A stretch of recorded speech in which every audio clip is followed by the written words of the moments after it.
एडीपीएच का फॉर्मेशन, उसके अंदर हम एडीपी का फॉर्मेशन सब कुछ देख चुके हैं, ठीक है। वो कहाँ पे हमने कल देखा था, थायलाकोइड की मेम्ब्रेन के अंदर। अब हमको अलग से कुछ है वही चीजें, लेकिन हमको अलग से कुछ हेडिंग वाइज चीजें पढ़नी है ताकि किसी को कोई कंफ्यूजन ना हो कि ये चीज नहीं बताइए वहाँ पे, ये चीज नहीं बताइए। आज हम देखेंगे Z scheme of light reaction, ठीक है, क्योंकि इसके नाम के साथ ही क्या एसोसिएट हो रहा है, लाइट रिएक्शन, ठीक है।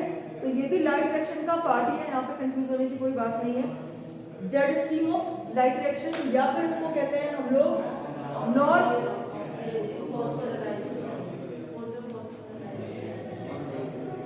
नॉन साइक्लिक, गलत ही लिखा था, नॉन साइक्लिक फोटो फॉस्फोराइलेशन, क्योंकि जेड बना रहा है एक साइकिल की तरह स्ट्रक्चर नहीं है। अच्छा, पहली बात यहाँ पे ये समझने की जरूरत है कि फोटो तो ठीक है, फोटो का मतलब आप निकालोगे लाइट से, क्योंकि लाइट रिएक्शन है, तो यहाँ पे सोलर एनर्जी का यूज कर रहे हैं हम लोग, सनलाइट का यूज कर रहे हैं। अब यहाँ पे एक जो नया टर्म इंट्रोड्यूस हुआ है जो है फोटो को छोड़ दो, फॉस्फोराइलेशन, ठीक है, नया टर्म इंट्रोड्यूस हुआ है। तो जब भी बायोलॉजी में हम ये फोटो फॉस्फोराइलेशन नहीं, फॉस्फोराइलेशन पढ़ते हैं, तो फॉस्फोराइलेशन का मतलब यहाँ पे हम ये निकालेंगे कि यहाँ पे क्या होगा, एटीपी का प्रोडक्शन होगा, ठीक है, एटीपी का प्रोडक्शन। फॉस्फोराइलेशन मतलब कि एटीपी का प्रोडक्शन कैसे, एडीपी में जब क्या होता है, एक इनऑर्गेनिक फॉस्फेट ऐड होता है, ठीक है, एटीपी में जब क्या ऐड होगा, एक इनऑर्गेनिक फॉस्फेट, तो इस प्रोसेस को हम कहते हैं, जिससे क्या बनता है, एटीपी बनता है, तो इस प्रोसेस को हम कहते हैं फॉस्फोराइलेशन। तो अभी हम इसकी बात करेंगे बायोलॉजी के अंदर, ठीक है, चाहे वो एनिमल बॉडी के अंदर हो चाहे प्लांट के अंदर हो, जिसमें भी जब भी एडीपी में एडेनोसिन डाइफॉस्फेट में इनऑर्गेनिक फॉस्फेट का एक मॉलिक्यूल ऐड होता है और क्या बनता है, एटीपी। इस प्रोसेस को हम क्या कहते हैं, फॉस्फोराइलेशन। अब ये जो चीज है इसको हमने फोटो के साथ जोड़ दिया है। फोटो मतलब कि जो सनलाइट है उसको हम काय में कन्वर्ट कर रहे हैं, एटीपी में कन्वर्ट करने जा रहे हैं ना इस प्रोसेस के अंदर, तो इसलिए इसको हम क्या कहते हैं, फोटो फॉस्फोराइलेशन।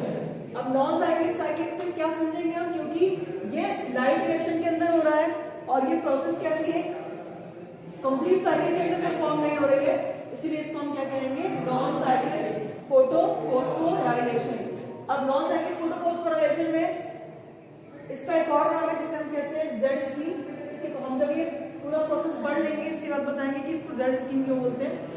अब ये शुरुआत कहाँ से करेगा, जैसे हम स्टार्ट करते थे अपना लाइट रिएक्शन का प्रोसेस, जिसमें हम देखते हैं कि लाइट रिएक्शन में दो तरह के फोटो सिस्टम इन्वॉल्व होता है, एक होता है फोटो सिस्टम 1 और दूसरा होता है फोटो सिस्टम 2। जो फोटो सिस्टम 1 है ये बाद में काम आता है, इसका यूज बाद में होता है, पहले यूज होता है फोटो सिस्टम 2 का। तो फोटो सिस्टम 2 की खासियत ये होती है कि उसके अंदर एक प्रोटीनेशियस स्ट्रक्चर होता है, जिसमें कि क्या प्रेजेंट होते हैं, प्लांट पिगमेंट प्रेजेंट होते हैं। डिफरेंट 4 वैरायटी हमने पढ़ी प्लांट पिगमेंट की, chlorophyll A, chlorophyll B, xanthophyll और कैरोटीन। तो ये चारों पिगमेंट एसेंशियल है लाइट रिएक्शन के लिए। क्यों एसेंशियल है, क्योंकि लाइट में या सन की लाइट में एक वाइड वैरायटी ऑफ क्या होती है, वेवलेंथ होती है, उसको हमको सन की एनर्जी को हमको क्या करना है, मैक्सिमम हमको क्या चाहिए, अब्जॉर्प्शन चाहिए, या हम चाहते हैं कि सन की एनर्जी क्या हो, ज्यादा से ज्यादा कन्वर्ट हो किसी में केमिकल एनर्जी में, तो उसके लिए एक विजिबल उसके लिए एक रेंज है 400 नैनोमीटर टू 700 नैनोमीटर, जिसको क्या कहा जाता है, पार कहा जाता है, PAR, ठीक है। इसकी रेंज होती है 400 टू 700 नैनोमीटर। और यहाँ पे हम देख सकते हैं कि दो तरह के हमको फोटो सिस्टम देखने को मिलते हैं। अब फोटो सिस्टम 1 और फोटो सिस्टम 2 में क्या डिफरेंस होता है, देखो 1 के अंदर या 2 के अंदर जो उसके कंपोनेंट है, क्योंकि दोनों प्रोटीनेशियस स्ट्रक्चर होते हैं, ठीक है।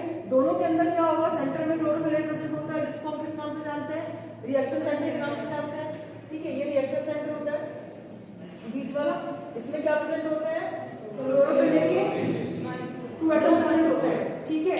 अब इसके बाद जो साइड में स्ट्रक्चर देख रहे हैं ये होता है लाइट हार्वेस्टिंग कॉम्प्लेक्स, ठीक है, जो कि किसकी तरह वर्क करते हैं, एंटीना की तरह काम करते हैं, जो क्या करते हैं, सनलाइट को कैच करके वो कहां पहुंचाते हैं, सेंटर वाले क्लोरोफिल एटम तक पहुंचाते हैं।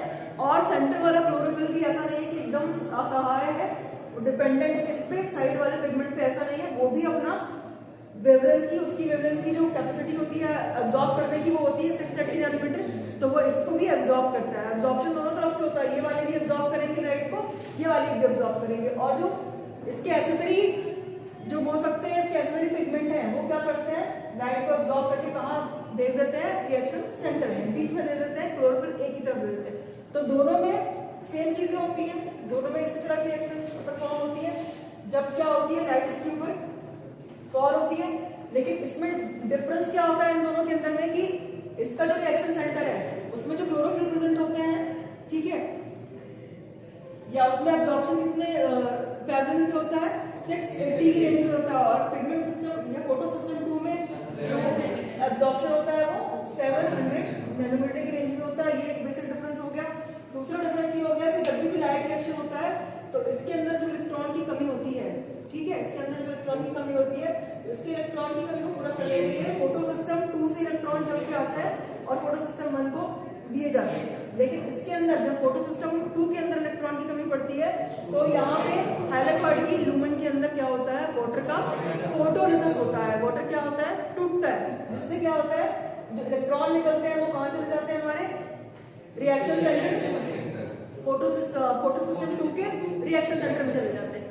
अब यहाँ से हम लोग शुरू करते हैं, ये सब चीजें हम पढ़ चुके हैं ऑलरेडी, लेकिन अब हम इसको फिर से शुरू करते हैं।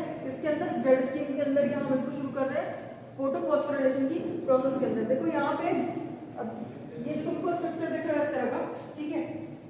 इसमें क्या होगा, इलेक्ट्रॉन जब सन की लाइट इसमें क्या पड़ेगी, जब सन की लाइट इसमें फॉल होगी तो क्या होगा, इसकी इलेक्ट्रॉन एनर्जी को क्या करके कैप्चर करके इलेक्ट्रॉन एनर्जी को ले करके आ जाते हैं, एक्साइटेड हो जाते हैं। एक्साइटेड होकर कहाँ चले जाते हैं, बाहर निकल जाते हैं, ठीक है। तो ये 4 इलेक्ट्रॉन देख सकते हो यहाँ से निकल गए, जब इस पे सनलाइट पड़ी तो 4 इलेक्ट्रॉन यहाँ से निकल गए। अब जब 4 इलेक्ट्रॉन यहाँ से निकल गए तो इसमें क्या हो गया, उन इलेक्ट्रॉन्स की निकलने की वजह से होलो स्पेस बन गया, ठीक है। अब यहाँ पे स्पेस खाली है, ठीक है, ये होलो स्पेस बन गया। अब इसको हम बाद में देखेंगे कि होलो स्पेस भरेगा कौन। अब ये इलेक्ट्रॉन जब निकले तो इलेक्ट्रॉन निकल रहे, ये प्रोसेस पूरी कहाँ परफॉर्म हो रही है, थायराइड की मेम्ब्रेन के अंदर, ठीक है। अब इलेक्ट्रॉन जब यहाँ से निकलते हैं तो इलेक्ट्रॉन को एक्सेप्ट करने के लिए यहाँ पे already primary electron acceptor present रहते हैं, ठीक है।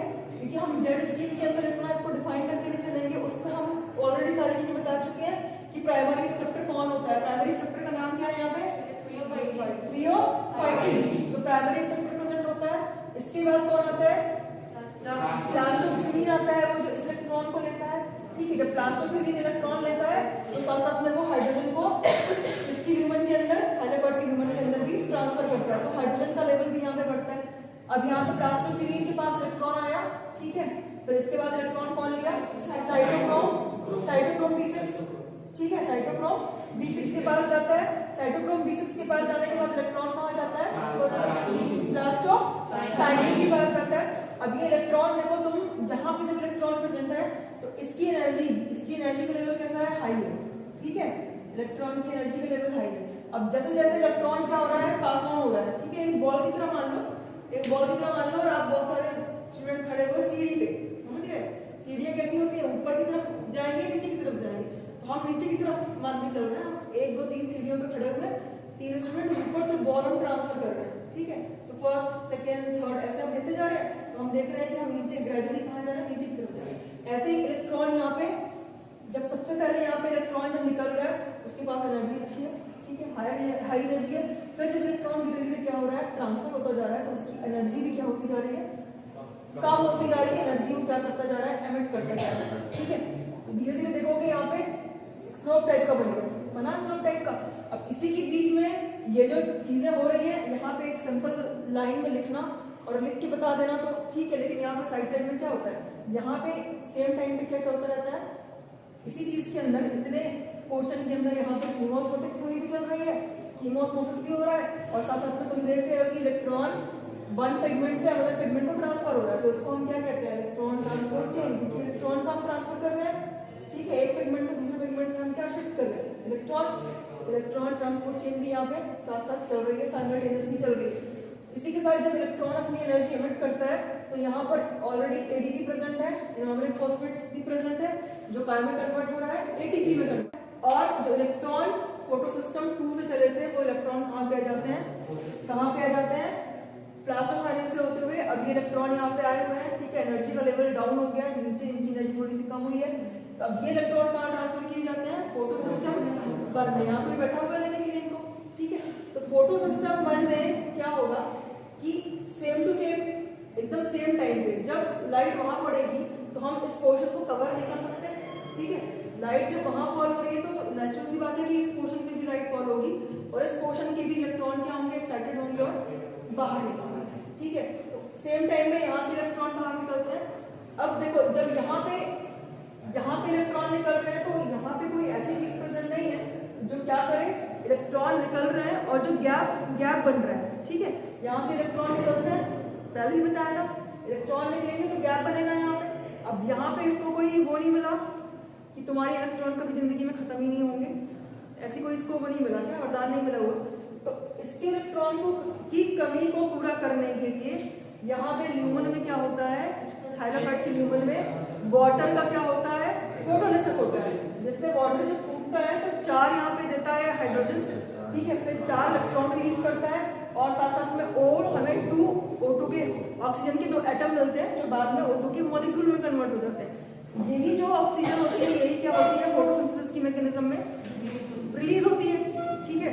तो यहाँ पे ऑक्सीजन भी फॉर्म हो गई और साथ साथ में हमें हाइड्रोजन के अमाउंट भी मिल गया ज्यादा, क्योंकि हाइड्रोजन ये कहाँ जाएगी, हाइड्रोजन कहाँ रहनी है, ल्यूमन में। और हमने देखा था कीमोस्मोटिक थ्योरी के अंदर कि हमको थाइलाकॉइड की ल्यूमन के अंदर हाइड्रोजन का कंसंट्रेशन इंक्रीज करना है, क्योंकि हमको कंसंट्रेशन ग्रेडियंट बनाना है, ठीक है, स्ट्रोमा और थाइलाकॉइड की ल्यूमन के अंदर। तो कंसंट्रेशन ग्रेडियंट मेंटेन होता है। अब हमको यहाँ पे हाइड्रोजन का नंबर बढ़ रहा है, एक तरफ मेम्ब्रेन के अंदर हाइड्रोजन का कंसंट्रेशन ज्यादा और मेम्ब्रेन के बाहर स्ट्रोमा में हाइड्रोजन का कंसंट्रेशन लो होता है। तो इसका हमको यूज करना है, आगे इस एनर्जी का हमको यूज करना है।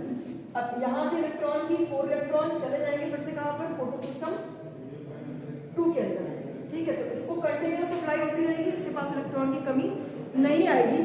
तो फोटो सिस्टम 2 में वाटर जो होता है वो अपने फोटोलिसिस से क्या करता है, इलेक्ट्रॉन की कमियों को पूरा करता है। लेकिन यहाँ पे इस तरह से कहीं वाटर नहीं प्रेजेंट है, ना ही वाटर का यहाँ पे इलेक्ट्रोलिसिस हो रहा है, तो जो इसके पास इलेक्ट्रॉन कम होते हैं। देखो प्रोसेस पूरी यहाँ से हम यदि इसको ना मिलाएं तो इसमें यदि सनलाइट फॉल होती है तो क्या होता है, इसमें से भी इलेक्ट्रॉन एक्साइटेड होते हैं, इसके इलेक्ट्रॉन एक्साइटेड होते हैं और फिर वो क्या निकलते हैं, कहाँ जाते हैं, वो भी बाहर निकलते हैं। इसके अंदर भी इलेक्ट्रॉन के निकलने से क्या बन जाता है, होल बन जाता है, ये एम्प्टी स्पेस बन जाता है, ठीक है।